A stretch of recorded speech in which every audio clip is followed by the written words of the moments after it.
Released after Final Fantasy VII, Crisis Core was created to build on the Zack Fair flashbacks from the original game, and to show how Cloud fit into the picture and became who he was.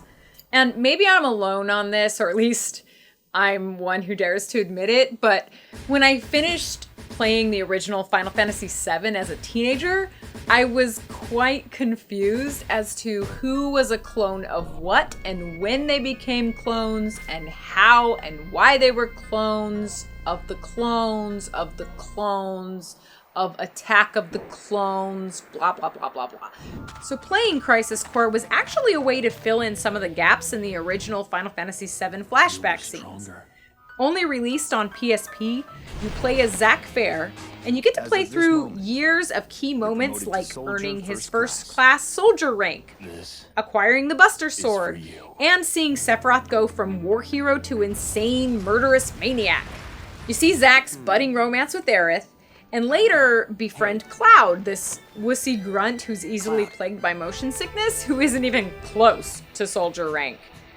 We get to see how the two guys individually attempt to stop Sephiroth from taking Genova and destroying the planet, ultimately leading to a true act of heroism from the low-ranking Cloud, where he sacrifices himself to throw Sephiroth to his supposed death, where he actually doesn't die.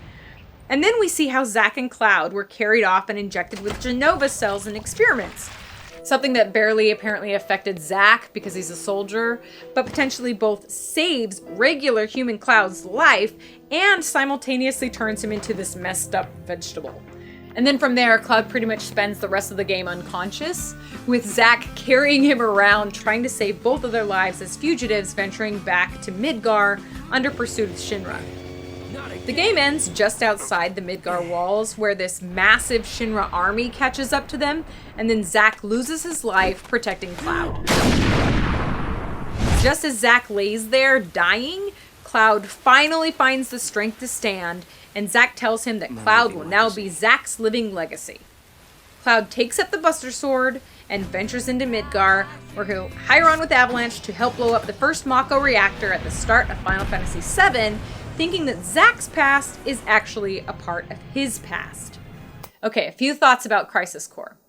I honestly wasn't stoked to play through it because I had assumed that if it was a good game, I would have either heard more about it or at least it would have been released on something other than a single handheld console.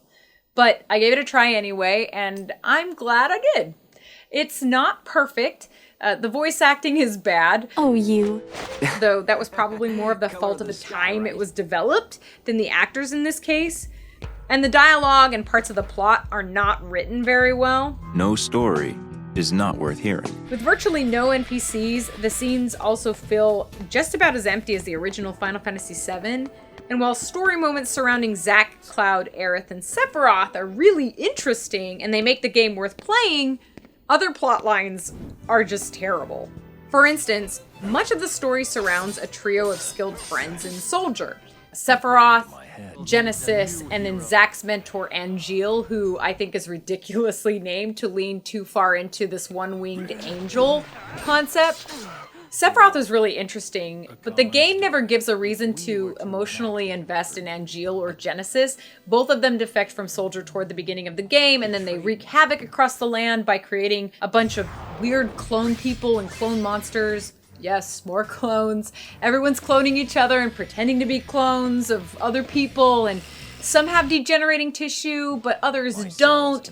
None of it is terribly clear. Even the director of Soldier, clearly a beta version of Ignis Scientia, turns into a clone of a clone of a clone, I don't know. And then this Genesis guy, who looks more like a pretty girl, speaks in this Shakespeare wannabe prose from the apparently famous play Loveless that we see advertised on the Sector 8 theater in Final Fantasy VII.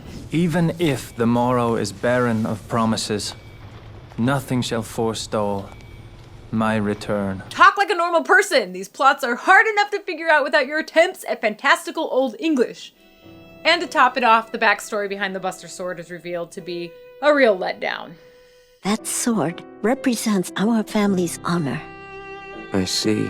While the combat is basically just button mashing, top with slot machine gambling at random moments to pump you up with extra HP or summons, it's actually kind of fun to play. But the best parts about the game were the interactions with the characters we know from Final Fantasy VII.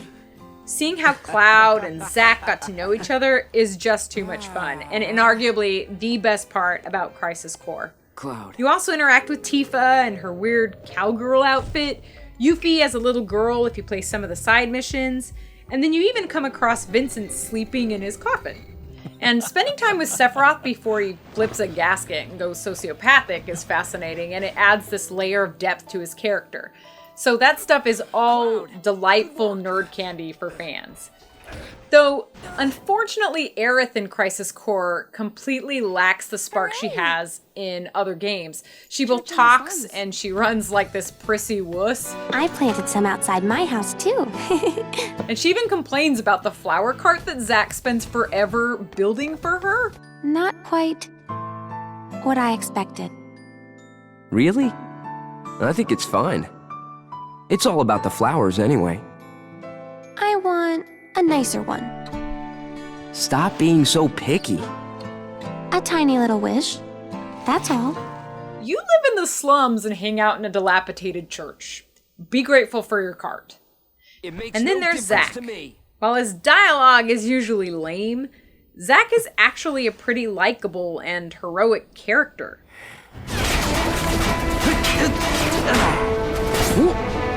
Hello to you too! Unlike Cloud, who we know as being stoic and cocky about his supposed soldier skills, Zack is open and fun-loving and authentically able to kick the crap out of everyone.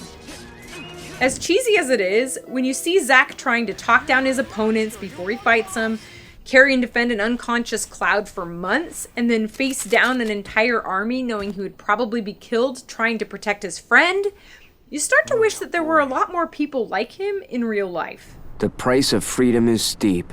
To sum up Crisis Core, I actually had a lot more fun with that game than I ever expected, so it gets a thumbs up from me.